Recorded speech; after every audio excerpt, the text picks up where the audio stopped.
नमस्कार, आप देख रहे हैं हुकूमत 2019 और आपके साथ मैं हूं शैलेंद्र। आज बात होगी सियासत का गढ़ बनने जा रहे अलीगढ़ की। पिछले कुछ दिनों अलीगढ़ अनेक मुद्दों के कारण चर्चा में रहा था, लेकिन इस बार दूसरे चरण में सभी पार्टियों के दिग्गज अलीगढ़ में वार करने को तैयार है।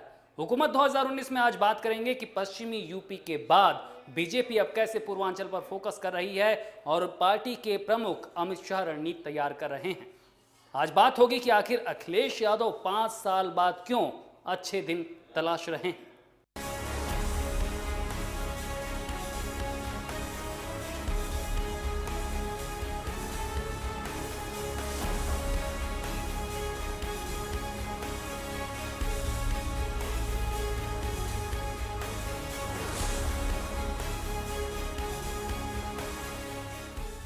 तो पहले चरण के चुनाव के बाद अब फोकस दूसरे चरण पर है और इस बार सियासत का केंद्र है ऐतिहासिक नगर अलीगढ़, जहां पर दिग्गजों की साख दांव पर लगी है और पार्टियों की नजर भी इसी ऐतिहासिक शहर पर है। 18 अप्रैल को पश्चिमी यूपी की 8 सीटों पर मतदान होना है, लेकिन सियासत की धुरी इस बार अलीगढ़ पर है। लोकसभा चुनाव के पहले चरण की वोटिंग के बाद अब दूसरे चरण की हुकूमत के लिए घमासान शुरू हो चुका है। विकास का रास्ता खोला था समाजवादियों ने। भारी मतों से चुनाव जिता करके आप भेजेंगे। किसी भी कीमत पर कामयाबी मिलने वाली नहीं। इनके सभी छोटे बड़े चौकीदार मिलकर अपनी कितनी भी ताकत क्यों न लगाएं।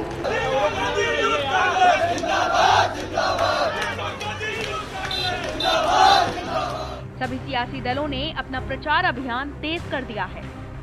दूसरे चरण में यूपी की 8 लोकसभा सीटों पर 18 अप्रैल को मतदान होंगे, जिसमें अलीगढ़ सीट सबसे महत्वपूर्ण है। आने वाले 5 दिनों में वेस्ट यूपी की दूसरी लड़ाई का केंद्र ऐतिहासिक शहर अलीगढ़ रहने वाला है, जहां पीएम नरेंद्र मोदी, कांग्रेस की प्रियंका और राहुल गांधी, बीएसपी प्रमुख मायावती और यूपी के सीएम योगी अगले 5 दिनों में प्रचार करने वाले हैं। 2019 में अलीगढ़ की जंग का आगाज 13 अप्रैल से होने वाला है, जहां 13 अप्रैल को प्रियंका गांधी का रोड शो, 14 अप्रैल को पीएम मोदी की रैली, 14 अप्रैल को मायावती अखिलेश की रैली, 15 अप्रैल को राहुल गांधी की रैली होने वाली है। जाहिर है आने वाले दिनों में अलीगढ़ लोकसभा सीट दूसरे चरण की चुनाव की धुरी बनने को तैयार है। अलीगढ़ लोकसभा सीट से बीजेपी ने मौजूदा सांसद सतीश गौतम और कांग्रेस ने चौधरी विजेंद्र सिंह चुनावी मैदान में है, तो वहीं बीएसपी ने अजित बलियान को मैदान में उतारा है।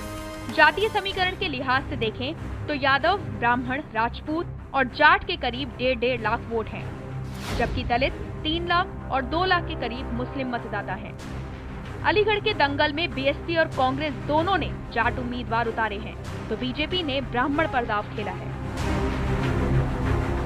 दालों की नगरी से मशहूर अलीगढ़ लोकसभा चुनाव के लिहाज से काफी अहम शहर है। पश्चिमी उत्तर प्रदेश की एक प्रमुख सीट होने के अलावा यहाँ की अलीगढ़ मुस्लिम यूनिवर्सिटी भी काफी सुर्खियां बटोरती है। मौजूदा समय में ये सीट बीजेपी के खाते में है। बीते वक्त में एएमयू में मोहम्मद अली जिन्ना की तस्वीर पर काफी बवाल हुआ था। इस सीट पर मुस्लिम वोटरों का भी काफी प्रभाव है।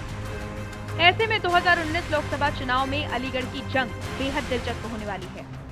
अलीगढ़ लोकसभा सीट शुरुआत से ही काफी चर्चा में रहने वाली सीट रही। 1952 और 1957 के चुनाव में यहां कांग्रेस ने बड़े अंतर से जीत दर्ज की थी, लेकिन इन चुनाव के बाद लगातार 4 चुनाव यहां गैर कांग्रेसी दल ने जीते। इसमें 1967, 1971 भारतीय क्रांति दल और 1977, 1980 में जनता दल ने जीत दर्ज की थी। 2014 में बीजेपी के सतीश गौतम चुनाव जीते। अलीगढ़ लोकसभा सीट पर मुस्लिम वोटरों का काफी प्रभाव है। यहाँ अलीगढ़ मुस्लिम यूनिवर्सिटी होने के कारण यहाँ के मुस्लिम वोटरों का संदेश पूरे उत्तर प्रदेश में जाता है। अलीगढ़ में करीब 20% मुस्लिम और करीब 80% हिंदू मतदाता हैं। अलीगढ़ लोकसभा सीट पर सभी सियासी दलों की नजर इसलिए लगी है क्योंकि ये सीट पश्चिमी यूपी में ध्रुवीकरण का मादा रखती है। 2014 लोकसभा चुनाव में 2019 में दूसरे चरण की सभी लोकसभा सीटों पर बीजेपी ने कमल खिलाया था। यही वजह है कि एक बार फिर 2019 में पीएम से लेकर यूपी के सीएम तक और अखिलेश माया से लेकर प्रियंका राहुल तक अलीगढ़ से दिल्ली की सत्ता की चाबी जीतना चाहते हैं। ये चाबी किसके हाथ लगेगी, ये अब देखने वाली बात होगी। ब्यूरो रिपोर्ट, भारत समाचार। तो 18 अप्रैल को पश्चिमी यूपी की जिन 8 सीटों पर मतदान होना है, उनमें ज्यादातर सीटों पर लड़ाई इस बार बीजेपी बनाम बीएसपी की है, क्योंकि जिन 8 सीटों पर मुकाबला है उनमें से 6 सीटें इस बार गठबंधन से बीएसपी के खाते में हैं और इसीलिए चुनौती बीजेपी के सामने बीएसपी की है। चौकीदार की संकल्प आपको लेना है। हर मोर्चे पर मोदी जी के नेतृत्व में सरकार ने बेहतर कार्य किया। बाबा मुख्यमंत्री जी आए थे कि नहीं आए थे? आने वाले होंगे तो उन्हें हिसाब किताब दे देना कि अभी भी बकाया है चीनी मिलों का। पहले चरण के बाद अब सभी पार्टियां दूसरे चरण के लिए पूरी ताकत लगा रही हैं। दूसरे चरण में 8 लोकसभा सीटों पर 18 अप्रैल को मतदान होना है। पहले चरण की तरह दूसरे चरण में भी सपा बसपा आरएलडी को बीजेपी से सीधी टक्कर है। दूसरे चरण में सबसे ज्यादा मायावती की प्रतिष्ठा दांव पर लगी है। गठबंधन के खाते में 6 सीटें बसपा को मिली हैं और एक सीट सपा और आरएलडी को मिली है। दूसरे चरण में अमरोहा, अलीगढ़, मथुरा, फतेहपुर, नगीना, बुलंदशहर, आगरा, हाथरस सीटें शामिल हैं। हाथरस सीट पर सपा और मथुरा सीट पर आरएलडी चुनाव लड़ रही है। दूसरे चरण में 8 में से 4 सीटें सुरक्षित है। आगरा सुरक्षित सीट पर बसपा ने मनोज सोनी, बीजेपी ने एसपी सिंह बघेल, कांग्रेस ने प्रीता हरित को मैदान में उतारा है। आगरा सीट को दलितों की राजधानी तक कहा जाता है। यहाँ पर दलित सबसे ज्यादा संख्या में रहते हैं। पिछली बार मोदी लहर में आगरा में बीजेपी से रामशंकर कठेरिया जीत गए, लेकिन इस बार गठबंधन होने के कारण आगरा में बीजेपी की राह आसान नहीं होगी। हाथरस लोकसभा सीट से सपा ने पूर्व केंद्रीय मंत्री रामजीलाल सुमन को मैदान में उतारा है। वहीं बीजेपी ने राजवीर सिंह वाल्मीकि और कांग्रेस ने त्रिलोकी राम दिवाकर को मैदान में उतारा है। अगर सपा जाट, मुस्लिम और दलित वोटों को एकजुट करने में कामयाब रही तो बीजेपी के लिए हाथरस में कड़ी चुनौती है। नगीना लोकसभा सीट, बिजनौर जिले की नगीना लोकसभा सीट अनुसूचित जाति के लिए आरक्षित है। गठबंधन में ये सीट बसपा के खाते में आई है। बसपा ने गिरीश चंद्र, बीजेपी ने मौजूदा सांसद यशवंत सिंह और कांग्रेस ने ओमवती को मैदान में उतारा है। नगीना में 6 लाख मुस्लिम वोटर इस सीट में किंग मेकर की भूमिका में रहेंगे। बुलंदशहर लोकसभा सीट, बुलंदशहर सीट पर बसपा ने योगेश वर्मा, बीजेपी ने अपने मौजूदा सांसद भोला सिंह और कांग्रेस ने बंसीलाल पहाड़िया पर दांव खेला है। महागठबंधन के प्रत्याशी योगेश वर्मा दलित, मुस्लिम, यादव और जाट मतों के सहारे संसद पहुंचने की जुगत में है, लेकिन बीजेपी के भोला सिंह लोध, ब्राह्मण और राजपूत मतों के सहारे एक बार फिर जीत की उम्मीद लगाए हुए हैं। फतेहपुर सीकरी लोकसभा सीट की बात करते हैं। फतेहपुर सीकरी लोकसभा सीट से बीजेपी ने अपने मौजूदा सांसद बाबूलाल चौधरी का टिकट काटकर राजकुमार को मैदान में उतारा है, जबकि कांग्रेस से प्रदेश अध्यक्ष राज बब्बर और बसपा से गुड्डू पंडित यहां चुनाव लड़ रहे हैं। इस सीट पर 2 लाख जाट मतदाताओं को देखते हुए बीजेपी ने जाट समुदाय पर दांव खेला, जबकि 3 लाख ब्राह्मण मतों को ध्यान में रख के बसपा ने ब्राह्मण कार्ड खेला। राज बब्बर के सामने बड़ी चुनौती जातीय समीकरण को तोड़ने की है। अमरोहा लोकसभा सीट से बसपा ने दानिश अली को मैदान में उतारा है। वहीं बीजेपी ने अपने मौजूदा सांसद कंवर सिंह तंवर पर दांव लगाया है और कांग्रेस ने सचिन चौधरी को मैदान में उतारा है। बसपा प्रत्याशी मुस्लिम, दलित और जाट वोटरों के सहारे संसद पहुंचना चाहते हैं, जबकि बीजेपी गैर दलित और जाट वोटरों को साथ कर गठबंधन की राह कठिन करना चाहते हैं। मथुरा लोकसभा सीट से बीजेपी की हेमा मालिनी मैदान में है। आरएलडी से कुंवर नरेंद्र सिंह और कांग्रेस से महेश पाठक मैदान में है। अगर आरएलडी उम्मीदवार राजपूत के साथ जाट, मुस्लिम और दलितों को साधने में कामयाब रहते हैं तो ड्रीम गर्ल के लिए ये सीट जीतना लोहे के चने चबाने जैसा होगा। अलीगढ़ लोकसभा, अलीगढ़ से बीजेपी ने मौजूदा सांसद सतीश गौतम और कांग्रेस ने विजेंद्र सिंह को मैदान में उतारा है, तो बसपा ने अजीत बालियान को मैदान में उतारा है। वोट बैंक की नजर से देखें तो बसपा और कांग्रेस दोनों ने जाट उम्मीदवार उतारे हैं, तो बीजेपी ने ब्राह्मण पर दांव खेला है। ब्यूरो रिपोर्ट, भारत समाचार। तो दूसरे चरण में जिन 8 सीटों पर मुकाबला होना है वहां पर जातिगत समीकरण भी खासे मायने रखते हैं, क्योंकि इन 8 सीटों पर जिसने जातिगत समीकरण साध लिया उसकी जीत पक्की हो जाएगी। तो आइए आपको दिखाते हैं इन 8 सीटों पर क्या है जातिगत समीकरण।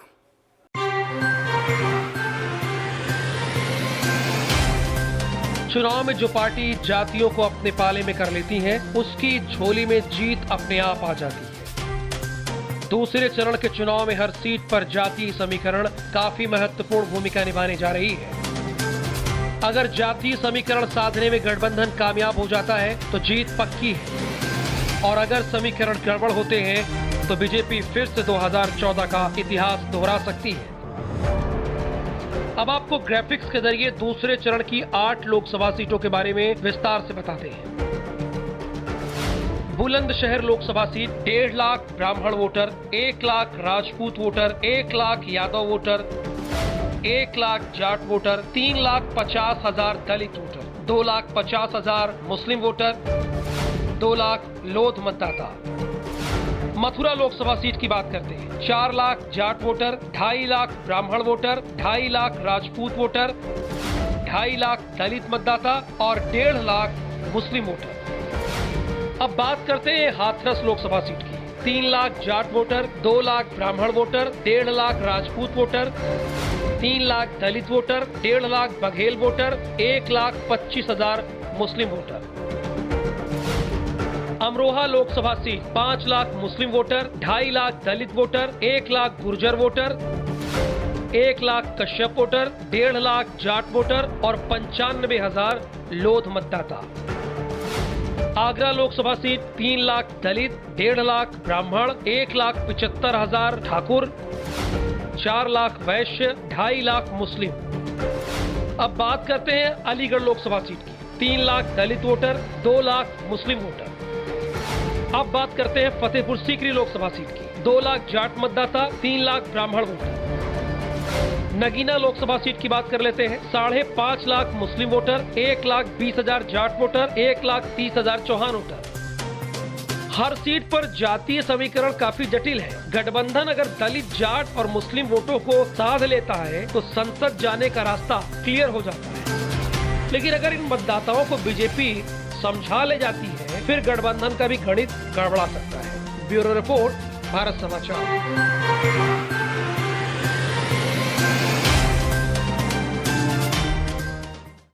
तो पश्चिमी यूपी के घमासान के साथ ही अब लड़ाई धीरे धीरे पूर्वांचल की ओर भी बढ़ रही है, और देखने वाली बात यह होगी कि पूर्वांचल में आखिर कौन अपना वर्चस्व दिखाता है, क्योंकि बीजेपी ने अपनी पूरी ताकत झोंक दी है और खुद अमित शाह अब कमान संभालते हुए नजर आ रहे हैं।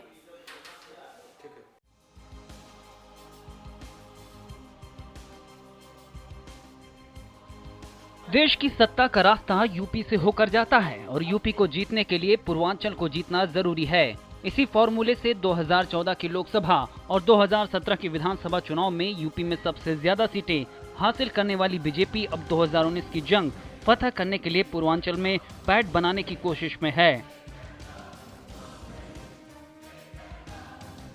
बीजेपी के चाणक्य अमित शाह पूर्वांचल को फतह करने के लिए वाराणसी के दौरे पर हैं, क्योंकि इस बार पूर्वांचल की जंग बीजेपी के लिए आसान नहीं। पूर्वांचल की 12 सीटों पर 2019 में महामुकाबला है, जिन्हें बचाए रखने की शाह के सामने चुनौती है। एक तरफ सपा बसपा गठबंधन भी मजबूत ढंग से काम कर रहा है, तो वहीं दूसरी तरफ पूर्वांचल कांग्रेस ने जोर कस रखा है। प्रियंका गांधी को पूरब की कमान देकर कांग्रेस ने मास्टर स्ट्रोक चला है। अब बीजेपी भी कांग्रेस के इस मास्टर स्ट्रोक की धार कुंद करने में जुट गई है, जिसके लिए अमित शाह वाराणसी में व्यूह रचना करने में जुटे हैं। पूर्वांचल को बीजेपी का गढ़ माना जाता है। वाराणसी सीट से पीएम मोदी सांसद हैं। गोरख सीएम सिटी के नाम से जानी जाती है। सुल्तानपुर सीट से मेनका गांधी चुनावी मैदान में हैं। गाजीपुर सीट से रेल राज्य मंत्री मनोज सिन्हा मैदान में हैं। तो इलाहाबाद मुरली मनोहर जोशी का गढ़ रहा है।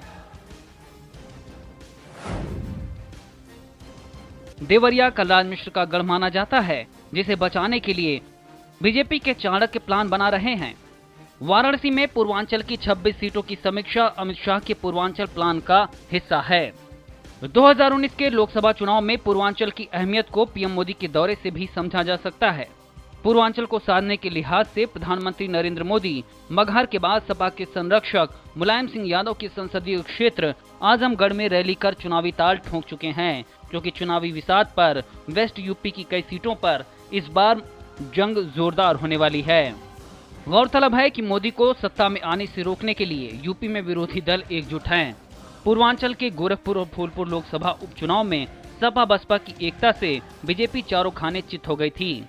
इसके बाद विपक्ष की एकता की ताकत की आजमाइश पश्चिमी यूपी के कैराना में भी दिखी, जहां आरएलडी ने बीजेपी को शिकस्त दी थी, जिसके चलते बीजेपी के अमित शाह अब पूर्वांचल पर जोर कसते नजर आ रहे हैं। पूर्वांचल के समीकरण को समझें तो पूर्वांचल में लोकसभा की 35 सीटों पर बीजेपी का दबदबा रहा। 2014 में बीजेपी ने 35 में से 32 सीटों पर कब्जा किया था। 2019 में पूर्वांचल की 12 सीटों पर महामुकाबला है। कांग्रेस की पूर्वी यूपी प्रभारी प्रियंका की सक्रियता से लड़ाई दिलचस्प बन गई है। बीजेपी के सामने पूर्वांचल का गढ़ बचाने की चुनौती है।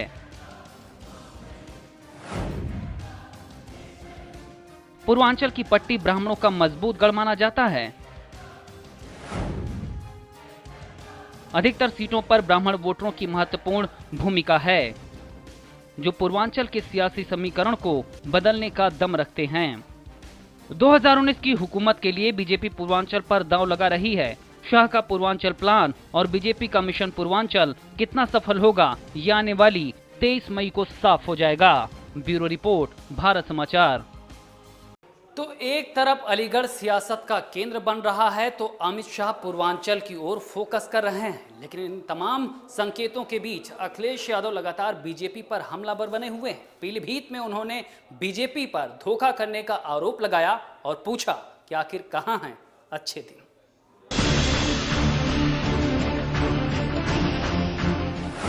पहले ट्वीट करके अटैक, फिर रैली में अखिलेश का हमला, अच्छे दिन का वादा निकला जुमला, बीजेपी के संकल्प पत्र में धोखा।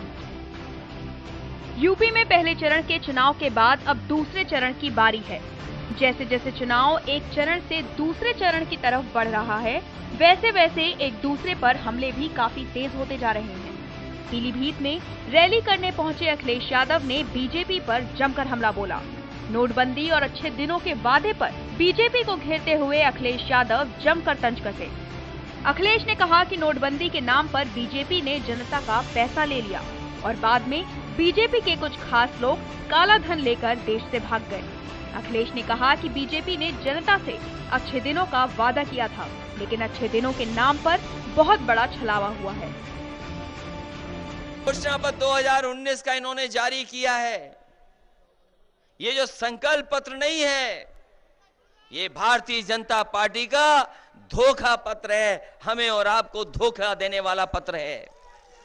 अब 2019 आ गई, हम उनसे जानना चाहते हैं कि जो अच्छे दिन आने वाले, अच्छे दिन वाला जो घोषणा पत्र था वो कहां है, कोई हमें बताए।